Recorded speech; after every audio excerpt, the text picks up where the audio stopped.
The Great Smog arrived without announcement. One morning in early December 1952, Londoners stepped outside to find their city had vanished beneath something that was not quite weather. Yellow-grey, acrid, pressing against windows and seeping under doors, it turned the air into a substance that no lung was built to process.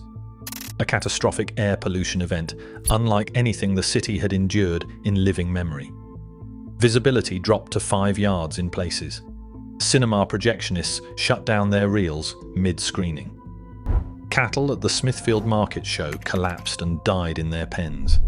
Across the city, in terraced houses and overcrowded hospital wards that filled faster than staff could manage, people who had gone to bed with a cough were not waking up. 4,000, the government would eventually concede. 4,000 lives taken in 5 days. The number scholars would later establish was closer to 12,000. The gap between those two figures is not a statistical margin. It is a choice.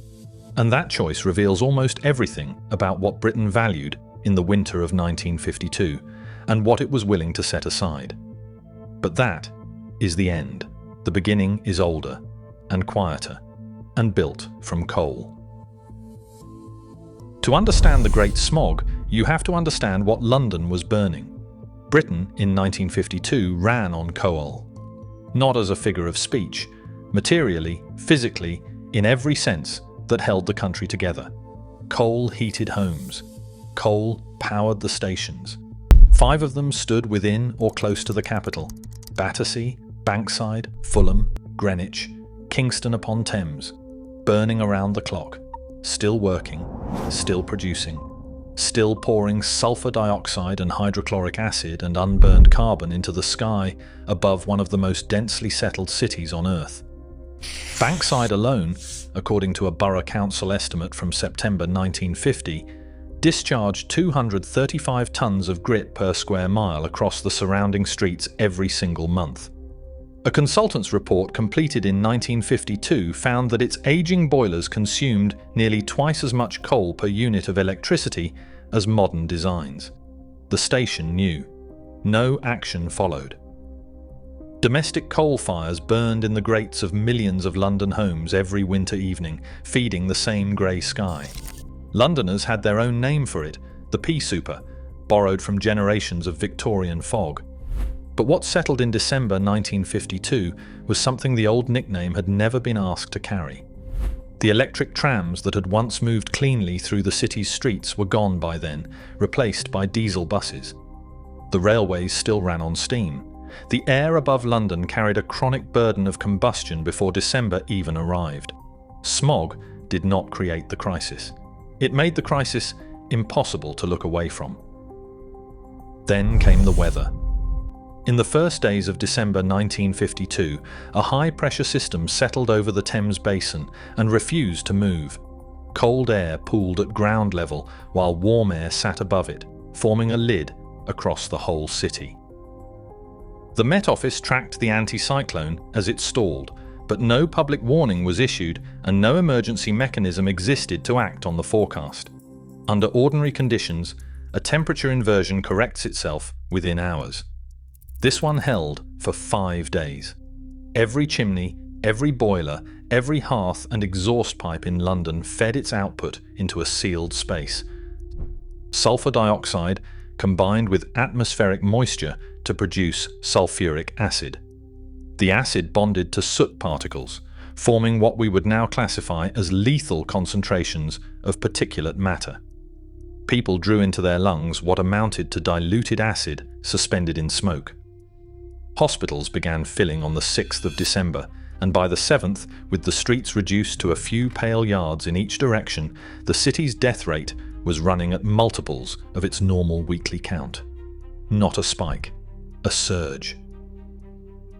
The government's response was silence. Churchill made no public statement. His Minister of Health, Ian MacLeod, when pressed in the months that followed, offered this.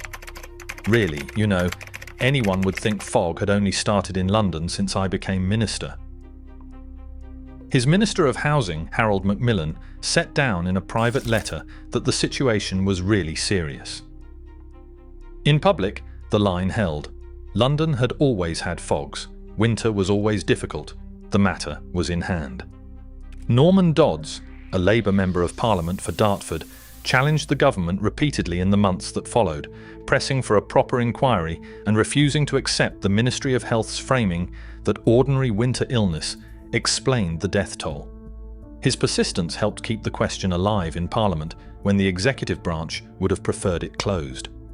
One explanation put forward by historians of public health policy holds that the Conservative government of 1952 could not bring itself to acknowledge that coal, the foundation of British industrial identity, was destroying its own people in peacetime.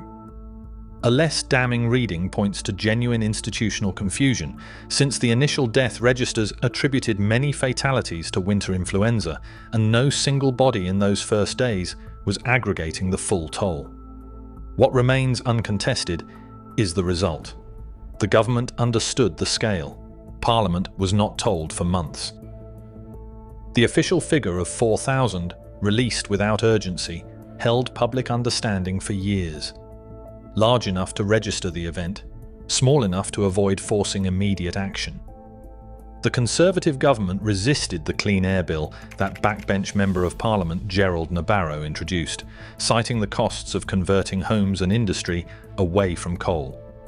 The Beaver Committee, convened in July 1953 and reporting the following year, laid the evidence out with precision.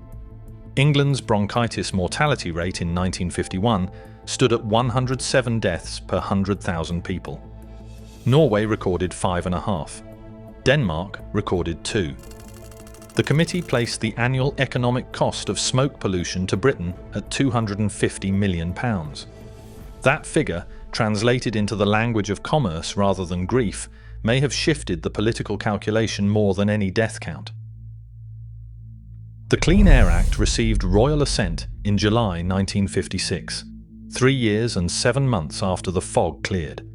It created smoke control zones, subsidized the conversion of homes from coal to electric heating, and began to change, slowly and unevenly, what Londoners burned. Genuine reforming legislation by any measure.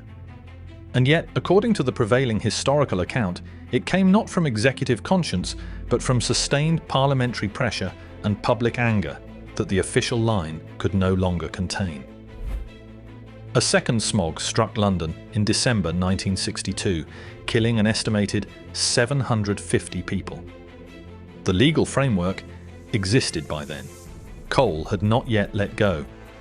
Bankside Power Station closed in 1981.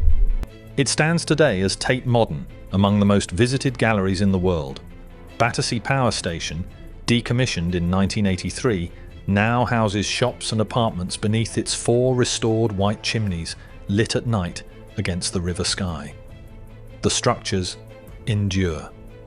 They carry new identities, new purposes, new roles in a city that has largely stopped remembering what once poured from their stacks into the air above its streets. The revised scholarly estimate, published in 2004, placed the death toll at 12,000.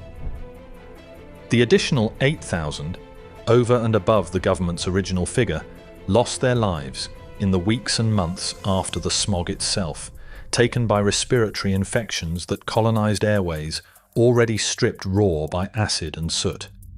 12,000 people, one city, 5 days, and their long aftermath. Peacetime, the ordinary output of an ordinary industrial winter. The pattern did not end with London. Decades later, cities like Delhi and Beijing would confront their own versions of the same equation: rapid industrialization, dense population, inadequate regulation, and air made dangerous by the sum of 10,000 individual fires. The science of particulate matter has grown precise enough to measure what 1952 could only describe.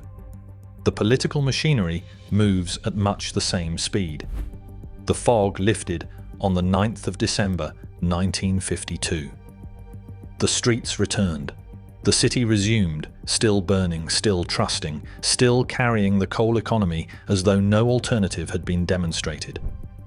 For the better part of half a century, the system that produced the smog continued, reformed at the edges, defended at the center.